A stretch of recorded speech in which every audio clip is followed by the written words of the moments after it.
"Sir, I'm going to have to ask you to take that flag down." That was the very first thing I ever heard from her. Not, "Hey, welcome to the neighborhood." Not, "Good morning." Just that, clean, sugary. Like she'd practiced it in the mirror.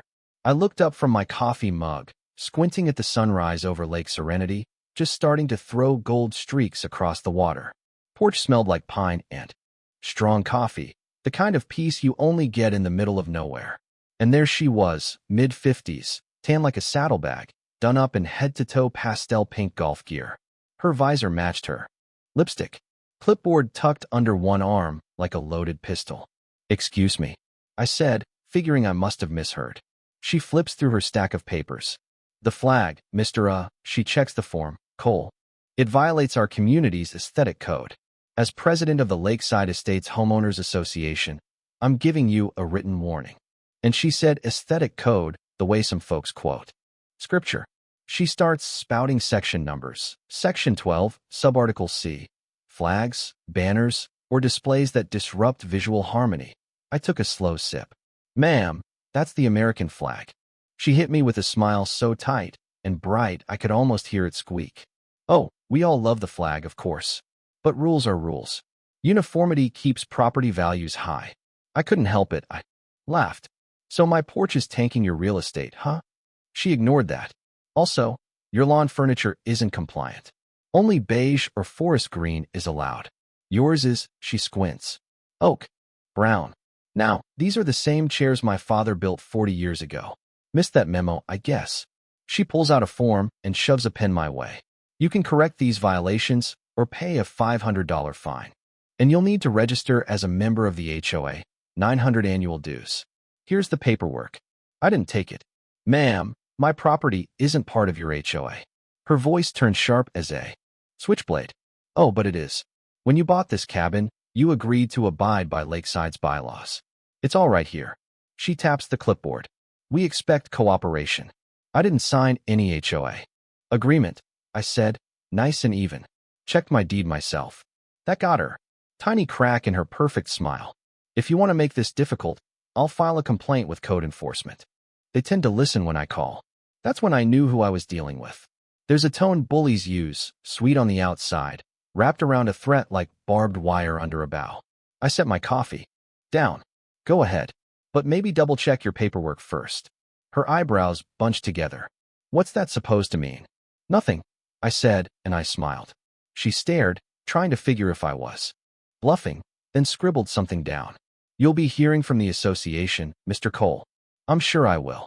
She stormed off in her spotless white sneakers, climbed in her golf cart, big HOA patrol logo on the side, and sped off, kicking up dust and ego. When she was gone, the lake was still again, just the breeze humming in the pines. I sat back down, finished my coffee, and stared at her. Massive white house across the cove. The way she said, "our community," stuck with me. Felt off, like she was guarding something that didn't belong to her. I didn't know it yet, but that one dumb argument over a flag was about to turn into a war, and I'd been through enough of those to know I wasn't planning to lose. I moved to Lake Serenity for the quiet, the real kind, where you notice the wind, the birds, your own heartbeat. I'd done 20 years as an Army Corps engineer, surrounded by noise, engines, alarms, radios. I wanted a place where time moved slow. Found the listing. Pre-HOA lakeside property, built 1968, grandfathered utilities. Didn't even haggle. Bought it. First few months were perfect. People waved, fished, minded their own business. Then came Karen. Wellington, her and her clipboard. She hadn't even been here a year. Bought a big colonial, gutted it, rebuilt it, declared herself HOA president. At first, I thought it was a hobby club, retirees, keeping lawns neat. But then came the notices. My neighbor, Sam Washington, Vietnam vet, 81, walks with a cane, got dinged for his boat shed. I remember asking him about it. He just laughed. "Son, I built that shed before that woman was born. Ain't no HOA telling me what color blue I can paint my door." 2 days later, someone reported Sam for noise. His pickup was too loud. I didn't have to guess who called it in. That's when it hit me. Karen's idea of community wasn't about belonging. It was about control. She wasn't running a neighborhood. She was building a kingdom. And the rest of us were just supposed to kneel. I tried staying out of it. Told myself she'd get bored. But she didn't. She doubled down. One afternoon, I caught a guy photographing my dock. Said he was with the compliance committee. Showed me a badge made from printer paper and clip art. I told him to leave and started recording. Later, there's a post on Facebook. Some residents are refusing to cooperate. Collective pride equals higher property values. Signed, Karen W. That week, 3 people got fines. Unapproved decor, wrong flowers, metal mailbox. It would have been funny if it wasn't so sad. But power, even fake, only works if people believe in it. So I started collecting evidence. Printed every notice, screenshot every post, photographed every official document. Old habits, army training, die hard. Documentation wins wars. The next morning, I drove to the county courthouse. Wanted to check if her HOA even existed. That's where I met Dolores, 70. Glasses on a chain, knows every scam. I dropped the violation letter on the counter. Is this HOA actually registered? She laughed. Another one, huh? Let me guess, Miss Wellington? She dug out a thin file. 12 members, no county recognition, no authority. Just a private club. She can't find a mosquito, Dolores said. I laughed. She dropped her voice. Off the record, keep your receipts and you're cool. Folks like that thrive on reaction. You'll catch her with her own paperwork. That night, I read through everything. HOA mailing address was Karen's house. President, treasurer, secretary, every slot, Karen Wellington. It wasn't an association. It was a shell. I started a folder on my computer, Operation Paper Shield. A couple nights later, I posted in the lake. Serenity Facebook group. Anyone else getting HOA letters? Just trying to figure out if it's legit. Within minutes, my phone blew up. I wasn't the only target. Janet Lewis, retired librarian, she'd kept every notice, had a whole binder. Tom Jacobs, marina owner, she'd bounce checks for boat fuel and tried to sue him. Florence, 90, could split firewood with a stare. Karen called the sheriff on her for feeding ducks. I started a private group chat. The Truth Squad. Pretty soon, a dozen of us were swapping evidence. Every threat, every violation, every bribe attempt. Tom offered his marina office for meetings. Florence baked brownies. Janet turned chaos into a color-coded system. It wasn't just anger anymore. It was a movement. And here's the twist. Tom recognized an LLC, Carmichael Holdings, on Karen's mail. He'd seen it on tax rolls, owned by Karen, but listed under her home address. Turns out, she was running unlicensed rentals, posing as a community watchdog, while quietly making money on the side. The more she controlled, the more people she could scare into selling or renting through her shell company. It was about money all along. The Truth Squad kept meeting. Each news story chipped away at Karen's hold. 1 week later, Karen hit back, sent 2 men in compliance division, polos to my porch. No real credentials. We're here to conduct an inspection. No, you're not, I said. Tell Karen if you cross that fence again, it's trespassing. Next, county code enforcement, real officials, showed up at Tom's, thanks to Karen's complaints about his fuel tanks. She was testing how far she could push fake reports till someone real bites. So I switched tactics. Called Arthur Kim, a real estate attorney friend. Sent him 50 pages. He called back, almost laughing. She's ambitious. But half these documents violate state law. If she's collecting money, wire fraud. Dig, I told him. I want every root exposed. Meanwhile, I kept documenting, visiting neighbors, gathering statements, screenshots, emails. Janet cataloged everything. Florence kept morale high. Tom found more business owners Karen had threatened. My living room looked like a war room. Maps, logs, folders everywhere. Arthur called with a bombshell. That Carmichael Holdings trust? The primary beneficiary is you. Turns out, my late uncle's estate gave me controlling interest in the land, including Karen's. She's technically renting from you, Ethan. I almost fell out of my chair. Time to remind the good Madam President who owns the castle.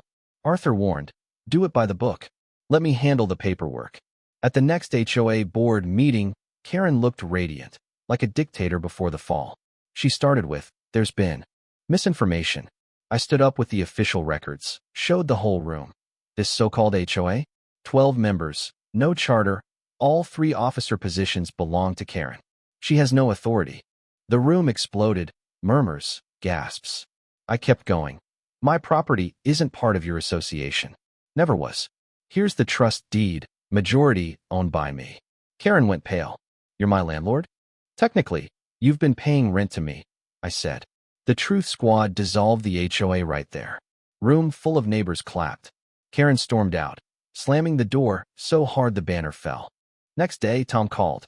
The whole thing's on Facebook, 5,000 views. Janet called. County's opening an investigation. By noon, the local radio was covering it. Fake HOA president under fraud. Investigation. Arthur called. She's panicking. Her attorney's talking to the DA, hoping to get ahead before it goes criminal. That night, we met at Florence's. Sam Washington showed up. Cane and all. Hell of a thing you did, son. Reminds me of '68. Except the enemy didn't bake banana bread. Laughter washed away months of tension.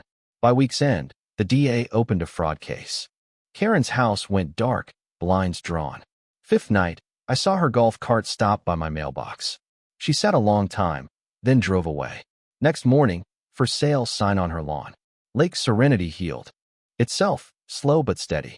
The county dissolved the HOA, refunded fines, even hosted a community rights workshop led by Dolores. Tom put up a new sign at the marina. No fees, no fear, no fake HOA. One night, Florence handed me pie on the dock. I don't think she was evil, just addicted to control. I nodded. Maybe, but control's a dangerous drug. That night, I whispered to the lake. Operation Paper Shield. Mission complete. 2 weeks later, Arthur called. The DA's filed formal charges: mail fraud, harassment, impersonating a public official, unlawful collection of funds. State's attorneys involved. The pretrial was in the same courthouse where it started. Dolores winked as I passed. Told you, paperwork wins wars. Karen showed up late, sunglasses, black suit. Lawyer in tow. When my turn came, I told it straight. Every letter, every fake inspection, every threat. Karen's lawyer tried to trip me up. I just said, no vendetta, just receipts. The laughter cracked the courtroom open. Judge scheduled trial for late spring. Karen barred from contacting anyone, collecting payments, or pretending to be HOA president. When I walked out, the courthouse bells rang, slow and final. A reporter asked, do you feel vindicated? Grateful, I said. Not everyone gets to see justice this clean. Back at the lake, laughter was back. Janet wrote on the chalkboard. Integrity. HOA free since 25. We all laughed. But at home, I felt a strange mix of pride and sadness. I didn't hate Karen. I pitied her. She built a fortress of rules. Because she was terrified of being ordinary. Spring came late. Karen's trial started on a cold Monday. Word had spread, packed courtroom. Prosecutor listed the charges: mail fraud, impersonation, harassment, bribery. I took the stand, laid out the story. Mr. Cole, how'd it start? With a flag. Got a laugh. Described the pattern. When did you realize she was your tenant? About 3 months after, through my attorney. Audible gasp. Even the judge smiled. I told the court. I gave her every chance to stop.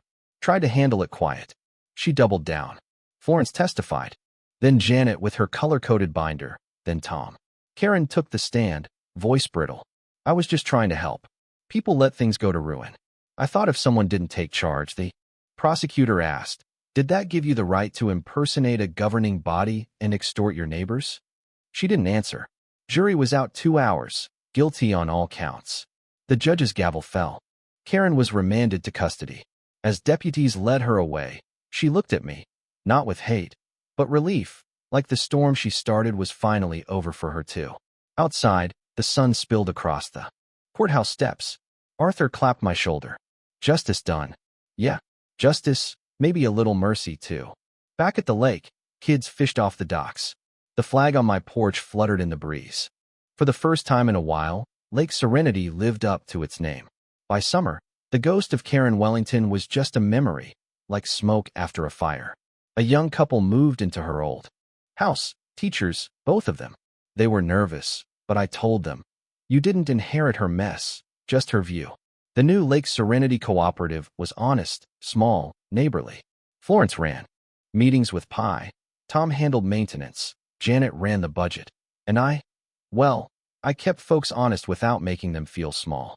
On July 4th, we threw a Freedom on the Water celebration, flags, burgers, fireworks reflected in the lake. Florence leaned over. Feels like we earned this one, huh? Every spark, I said. 1 week later, a letter from Karen. I've accepted the plea deal. Community service, restitution, no jail. I'm leaving the state for good. I'm sorry, not for being caught, but for what I became. I didn't reply. That night, I walked the dock under the moon. Lake was clean again, old friend back to itself. As I headed inside, I glanced at the framed certificate dissolving the fake HOA. Under it, a handwritten note from Florence. We don't need rulers. Just good neighbors. Sometimes, redemption's just a quiet thing, sitting on the water, reflecting the sun. A year's passed now. Every morning, I wake to the sound of the lake, the flag, and a stubborn woodpecker. When folks ask about the fake HOA story, I just say, it wasn't about an HOA. It was about remembering freedoms supposed to be boring. They laugh. But it's true, freedom is drinking coffee without someone demanding dues.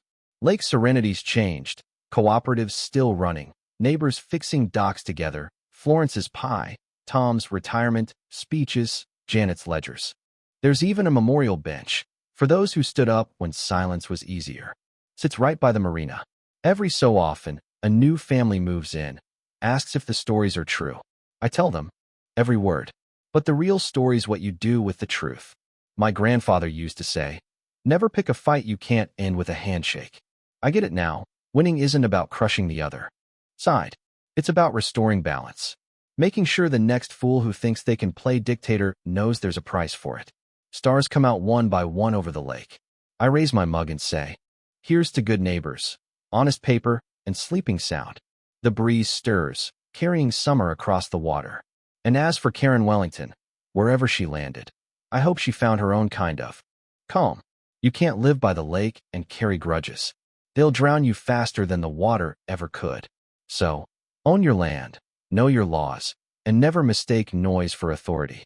Now, I just lean back in my chair and listen to the lake whisper back. You know what I mean?